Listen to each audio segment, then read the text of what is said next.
Ha, nega qarayapsiz? Maymun ko'rmaganmisiz aka? Qarang, jo'jalar ochib chiqishini. Shu inkubatordan kerak bo'lsa telefon qiling. Mana jo'ja ochadigan apparatlarimiz tayyor bo'ldi.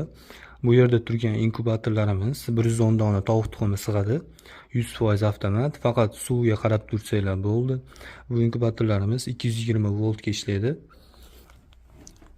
Suv o'chib qolgandan keyin akkumulyatorga ulasanglar ham bo'laveradi, akkumulyatorda ham ishlayveradi. 12 volt akkumulyator, qizili plus, qorasi minus.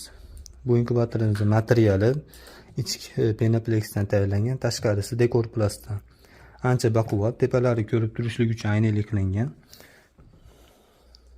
Hozir to'liq video obzorini ishlatib ko'rsatib beraman. Bu inkubatorimizni ishlatishdan oldin qishda issiqroq xonaga qo'yasizlar. Yozda bo'lsa salqinroq, quyosh tushmaydigan joyga qo'yasizlar. Ashunisiga e'tibor bersanglar, yaxshi ochib chiqadi. Inkubatorimiz 220 voltga uladi. Bu inkubatorimiz tuxumni o'zi aylantiradi, issiqlikni o'zi avtomat boshqaradi. Faqat suv quyib turasizlar bo'ldi. Mana bu birinchida turgan issiqlik bir xil ushlaydigan kontroller, termoregulyatorimiz 3708 da turish kerak bu. Ikkinchidagi namlik, kattasi namlik 28% namlik turibdi hozir. Uchinchidagi knopkamiz bu 19 kun chiziqcha tomonda turadi. 19-kuni 0 ga qo'yib qo'ysanglar, aylantirish, tuxumni aylantirish to'xtaydi. 0 ga qo'yib qo'yasiz 19-kuni. Ichki ko'rinishini hozir ko'rsataman. 2 etaj bo'ladi. Pastiga 70 tacha tuxum sig'adi, tepasiga o'sha 40 tacha, 30 tacha tuxum sig'adi, katta kichikligiga bog'liq. Bu yerda graduslar yozilgan. Mana bu Telegram kanalimiz, o'tib turib to'liq videolarini, ishlatish videolarini ham tashlab beramiz. Shu yerdan ko'rsanglar bo'ladi. Tuxum terish uchun setkalarni olsanglar bo'ladi. Faqat tepasidagini olsanglar qulay bo'ladi. Mana tepasi boltga kirgizilgan bo'ladi. Chiqarib turib, tashqarida terib yana qo'yib qo'yasizlar.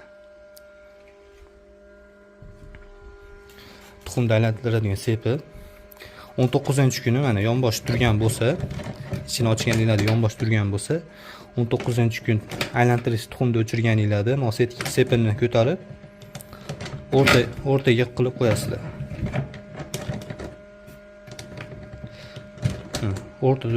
O'rtada turish kerak.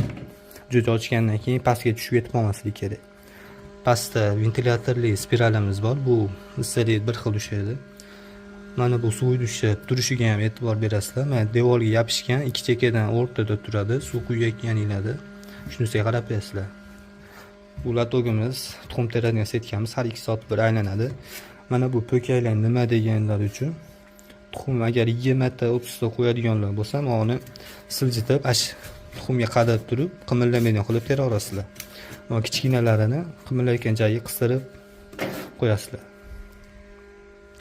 Namligi ko'tarilib ketib qolsa, mana pastda demaxoti bor, shuni ochib qo'ysanglar namligi tushadi. Oxirgi kuni 19-kuni yopib qo'yasizlar. 12 kundan keyin kitobida shamollatish yozilgan. Ertalabda kech payt inkubator qopqog'ini 5 minutdan ochib qo'yasizlar. Shamollatish degan joy bor mana. Shamollatish rejimi. Tovuq tuxumi 12-kundan boshlab 18-19 kungacha aniq kun yozilmagan. 12 kundan boshlab 19-kungacha ertalabda kech paytda 5 minutdan ochib qo'ysanglar bo'laveradi. 100% avtomat va knopkalarini olgandan keyin tegmaysizlar, o'zi digirovka qilib qo'yamiz. Namligi ham tayyor. Tuxumni aylantirishni faqat 19-kuni o'chirib qo'yasizlar. Mana da suv quyadigan joy bor, mana ishlankada. Bu inkubatorimizni narxini 950 ming so'm qilib beramiz. O'zimiz tayyorlab beramiz. 0 dan 100% avtomat bo'ladi. Manzil Andijon shaharida. Kimga kerak bo'lsa, pastdagi nomerlarga telefon qilinglar. Agar telefon qilib tusha olmasanglar, Telegramdan yozinglar, zakazlar Telegramdan ham olaveramiz. Mana shu inkubatorimiz to'liq obzori. Tushunmaganlar bo'lsa, telefon qilsanglar, Telegramdan yozsanglar tushuntirib qo'yamiz.